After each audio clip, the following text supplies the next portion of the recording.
another thing I found when I studied the different religions. I found that for example, the Christians, most Christians think, God is an old man in heaven, whatever. But what did the great intellectuals of Christianity say? So I took a look at Saint Thomas of Aquinas. He said, God cannot be described. God is ineffable. And I took a look at other saints, and their conclusions are basically that God is ineffable. It is beyond reasoning. And if you study the different religions, you will find also that in all the religions, God cannot be described. They accept that God is ineffable. And this word ineffable is used basically by all the religions. Yeah. One of them, the Taoism, Lao Tse said that the Tao that you mention or the Tao that you speak about is not the Tao. The Tao meaning God or this universal force. So if you transcribe it or apply this reasoning to Christianity, it would be something like the God that you mention or the God that you talk about is not the real God. Because when you mention it, you are talking about something else. You're talking about your mental representation. Right. Your perception, yes. Your perception of God. Yeah. So it's okay. But yeah, it's too much for our brains to be able to understand. Right. It's impossible. Yeah, Yeshua taught me.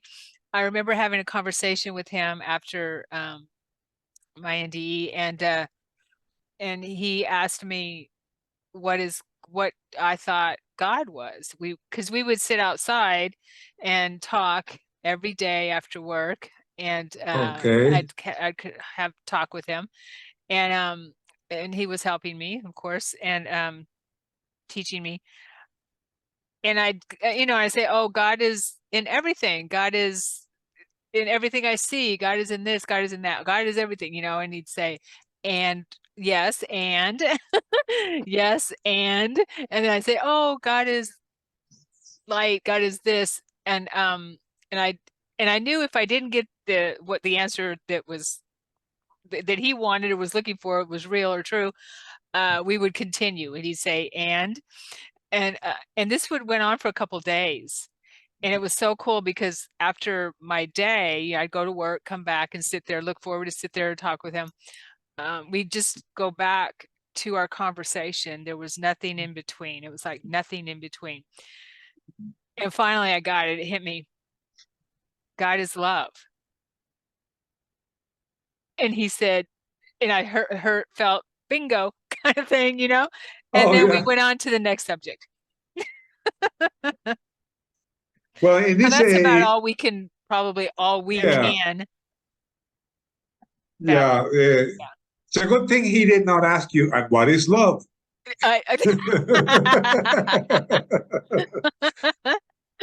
Well, I would have said him. Yeah, well, one thing that a lot of near-death experiences, when they define this light that they see, they say it's love. They say it is peace. They say it is wisdom.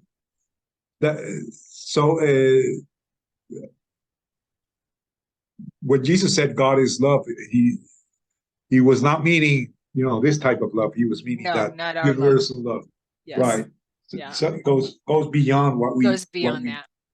Right. And that was what he was here to teach us, help us remember. Yeah. Are you aware of the Law of One teachings?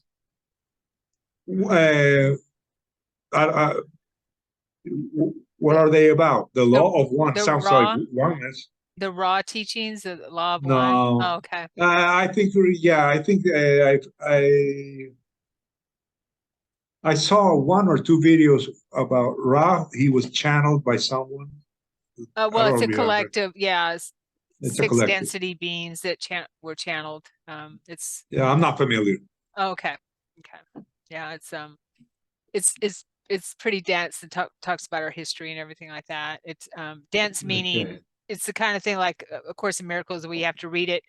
I have to read it 3 or 4 times in order to, read it, and I'm like, okay, now let me read that again. Oh wait, okay, I need to read that again, and then sit with it for a week or so. But it's good stuff. Okay, But yeah, I'll take note. right. But you're pretty busy.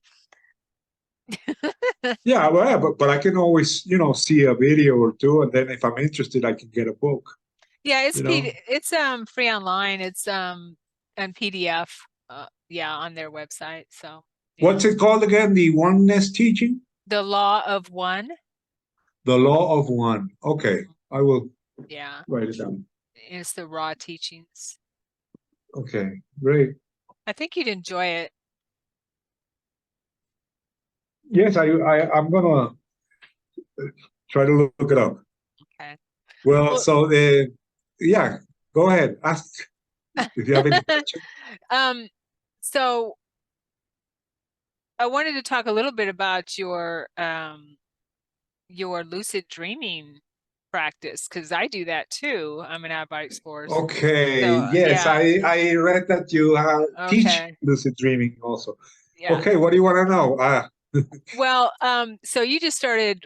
It's amazing that you were aware so young. I mean, a lot of people, I think we are naturally are become aware in our dreams as long as we're paying attention as a young person when we're young, because as an adult we Okay, kind of get further away from, uh, from that, from taking stock in our dreams or being aware in our dreams, that kind of thing, or wanting to right, be made right. aware, even remembering our dreams. So Yes, tough. yeah, so that's awesome that you practice that. Do you still practice lucid dreaming? Yeah, well, it's not that I practice it. It comes unannounced.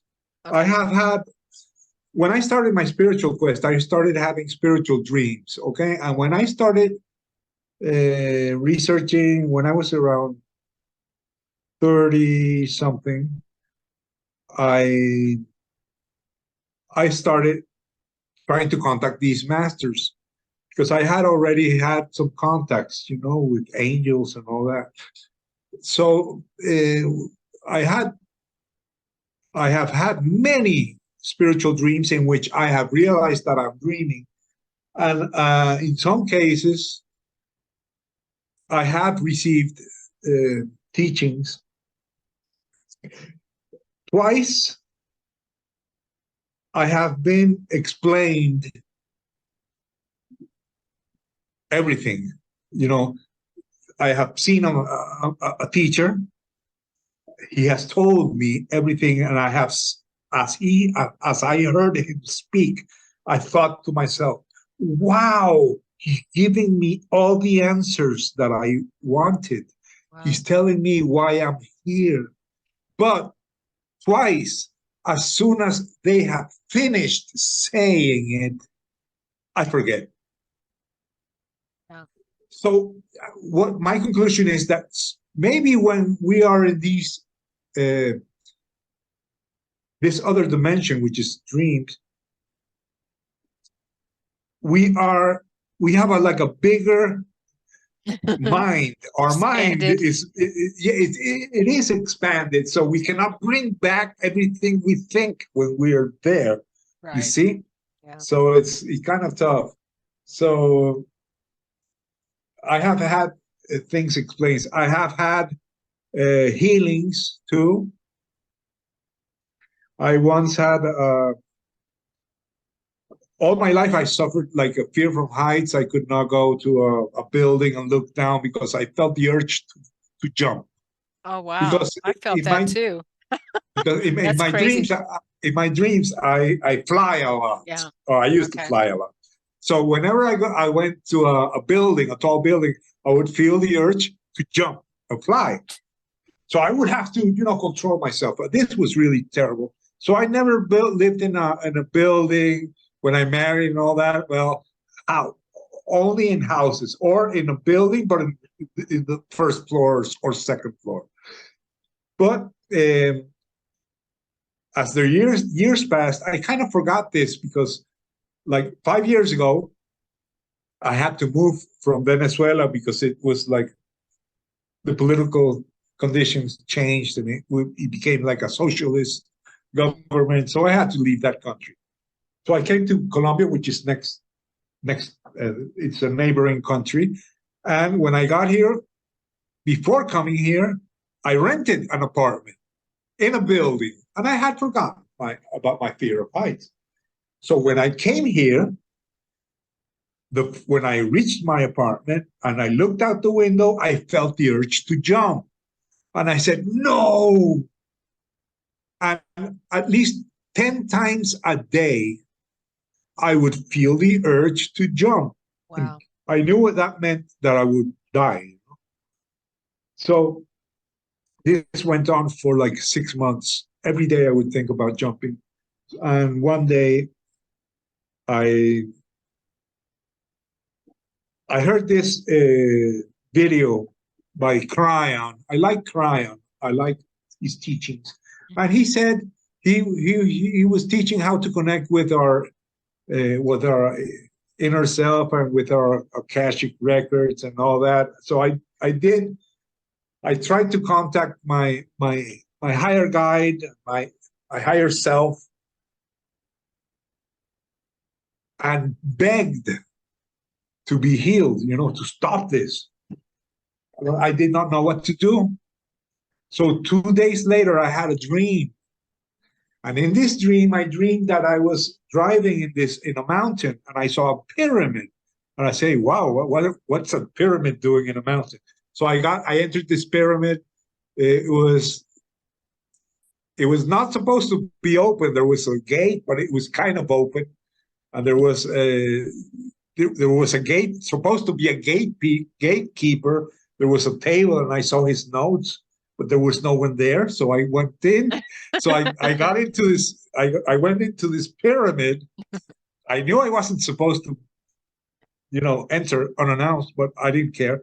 So I went inside and I crossed it. And when I reached the top of the pyramid, I looked outside. There was like a terrace. When I looked out, I realized that the pyramid was built on a mountain, but on a ledge. When I looked down, it was so high. It was so high. I no longer felt. It was so scary, so scary that it ceased to be scary.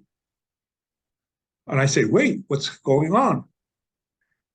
And when I was heading back, this guy came and said, "Hey, what are you doing there?" I said, "No. I was looking for someone." And he said, "You're not supposed." I said, "I'm sorry. I think I was not supposed to be here." And he said, "No.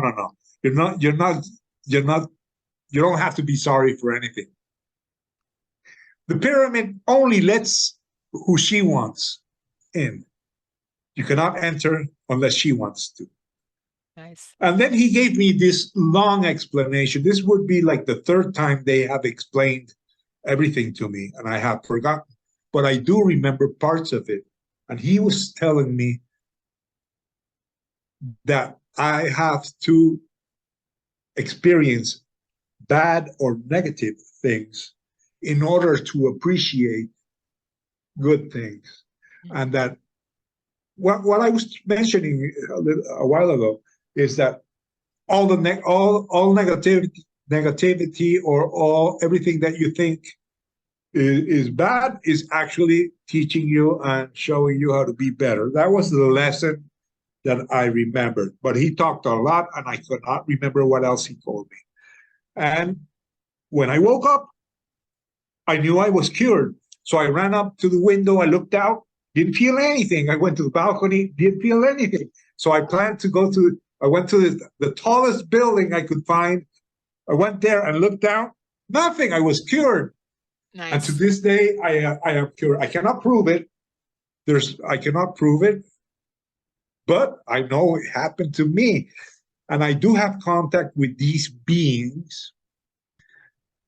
But the more I study the whole thing, the more I realize that they belong to another dimension, and what I perceive is only my perception. That's basically it. Yeah. But I'm really grateful because I've lived many things and I've had many experiences that have taken me to where I am now. And I'm really excited. Life is exciting. Isn't it? I know it is, Yeah. especially now, these times that we're in now. Well, they're pretty darn exciting. Yes. It's apparently we were preparing ourselves. Yeah. For this. Exactly. Yeah. And Yeah. I've always, even 20 years ago when I started waking up, over 20 years ago, I was having memories of Atlantis, and and they were really crazy, causing all kinds of fear, shadows that I needed to heal. And I knew, and I remember sitting with my counsel and talking about that we had come back now to right the wrongs of Atlantis, that we've come full circle from Atlantis, and we're back because we're basically in the same boat, I guess you could say, as we were in Atlantis, as far as being out of balance with spirituality and science and technology and that kind of thing. And we're just we're just wearing different clothes and have different,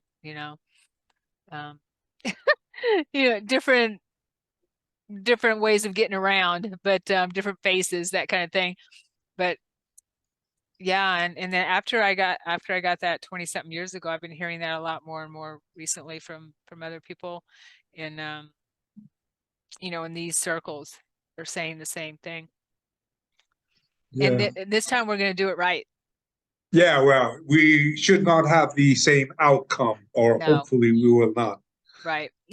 We will not. We will not. It's curious what you said about Atlantis is really interesting, because this guy, when the keeper of the pyramid, yeah, when he was talking to me, he started out like a normal guy, but when he was talking to me and explaining things, he started to change. So he started to transform himself, and started small tattoos started appearing, and he became stronger and he became stronger. And in the end, he was like a warrior. He looked like someone from Atlantis, and he was full of tattoos. And he was crazy. When he finished the conversation, he was that. And I had the impression that he was me. Yeah. I had the impression that he somehow I was just thinking I've seen you in Atlantis. Yeah. Well, doesn't surprise me at all. Yeah. There is always an ingredient. I think that there is always an ingredient of an imaginary ingredient. We have these experiences, but we always complete with our imaginations those things that we cannot understand. So it's hard to. Yeah. Because I've heard people, they say, I remember my life from Atlantis, but if you compare what Edgar Cayce says about Atlantis and what Dolores Cannon found out about Atlantis, and maybe your experience, you will find differences. So it's not always exact. Right. It's and I remember a few lifetimes, because what I understand and remember is Atlantis went on for thousands of years, so it's not necessarily one lifetime. Yeah. Right. So yes, it probably did for thousands of years. Right. Yeah, because yeah, it was a long time. But yeah, it's fascinating. It towards the end, when it got bad, it was scary. I just remember that. There's another thing that people are saying, that is that since science and technology have advanced so much, now people who have problems with their hearts or who die, they are more often resuscitated by the medical doctors. Today, it is easier to bring back to life someone who has died.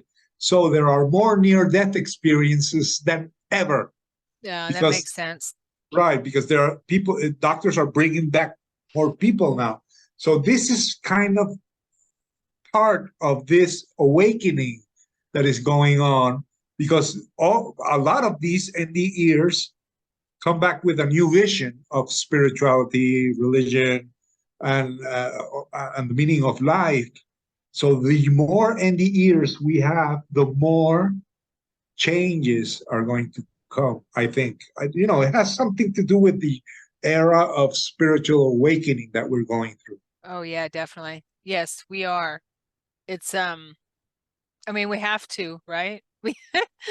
We have to bring it into balance because it's been out of balance. Yeah. Yes. Sorry, my phone is ringing. I didn't turn my phone off. Yes, it's sorry, AJ. Let me turn my phone off. Yeah, no problem. I know it's crazy. I love it though, and it's exciting. I mean, Yes. it's hard. It's challenging to say the least. But when you look at it, when you go into meditation, or when you just see the vision of where we are going in a good way, it's really, really exciting. Yes, it is. But regarding that, I have also thought about what is going to happen. When we have more people spiritually awakened, is humanity going to change? And I've been thinking about it a lot, and I have these two views. One view is that yes, we will have a better humanity, but the other view is that we are still in duality. We are still living in duality, so there will always be bad people, or who are bad in that moment. There are people, maybe you're bad part of your life, not all your life, but there will always be bad situations. There will always be bad people. So not all people will evolve spiritually. There will be those who decide not to, because there is free will. So as long as we have free will and duality, there will always be bad elements or people. Dark and light, because we have to have dark in order to have light, right? That type of thing, negative and positive. Right. Dualities. Yeah. I understand there'll be challenges, and we'll still have those situations where people will need help and need healing. Because where I feel that when someone is doing things that we find criminally, it's criminal or whatever, treating people badly or animals or whatever, and all that kind of thing, that their heart isn't activated. There's some traumas there that haven't been healed. And so what Yes. I see for the future is that we'll be able to look at helping people in a more positive manner, rather than maybe the way we're doing it now. And that's what I see what will lead us into 1,000 years of peace, whatever we're calling it. Yeah. Right. Yeah, that would be great. A more holistic way. Anyway, that's how I see it at this point in time. Right. Yeah. Because I have memory of being on in society, and it might be Atlantis, I'm not sure, Lemuria, of being in peaceful society where we helped each other. We were a community where we helped each other. It was a community thing to raise children, and we actually, in order to have children, it was a privilege to have a child. It wasn't something that we did. Yeah, and we had councils that would counsel us, and those types of things on having a child, and we had to petition to have a child. Wow. Yeah, so it was more of an honor rather than just willy-nilly kind of thing, right? It was an honor and a privilege to have a child and bring a child into the community. Wow. And there Interesting. had to be some kind of a responsibility with it, where the child was taught the wisdom teachings and things like that, and it was just natural. But it Oh, that was sounds great. Sounds you could write a book about that. well, Would be interesting. that'll be A my movie. fifth book. Okay. Okay. Well, if you have any problems writing your book, we can I, always meet and oh, talk. I appreciate that. Yeah, I'm working on my first one now, and it's going along pretty well, but I'm definitely going to need help when it comes towards Okay. the end of it. So Yeah, thank just you. let me know.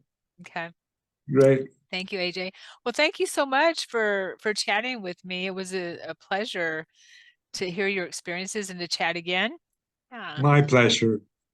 Thank you. I already want to interview you again. I know Okay. your interview is going to come out in my channel, but I do want to know more about your lucid dreaming and some other things that you mentioned. Oh, I But have we can always talk. tons. I have exactly. I have tons of out-of-body experiences and things like that. I have journals and journals and journals, 20 years.